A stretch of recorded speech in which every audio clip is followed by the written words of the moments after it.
uMama uNontsikelelo Biko uhlonitshwa ngokutshintsha ubomi babantu abangathathi ntweni ngexesha lengcinezelo. Emva kokuvalelwa komyeni wakhe eQonce ethintelwa ukuba angazibandakanyi kwipolitiko ngo-1972, usapho lwakhe lwazinza kwilokishi yaseGinsberg.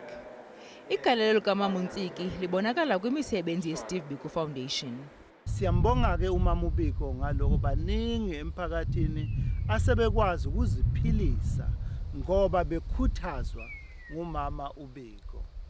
uMama uBiko ke ungomunye wabaholi ababe phambili kule philosophy ye black consciousness ethi abantu bethu mabazince ngento abayiyona.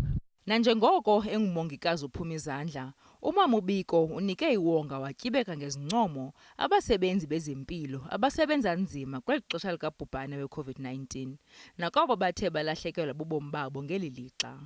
Uthe ke xa egqitha umyalezo wathi ngenxa yaloo nto nangenxa yengxaki esithe sajongana nayo kulo nyaka ugqithileyo uyinikezela ke okanye uyamkela eyinikezela kwabo bathe basinceda oonesi oogqirha nabanye abaninzi bebezi frontline workers njengoba sijongene nomcimbi we-pandemic ye-COVID-19.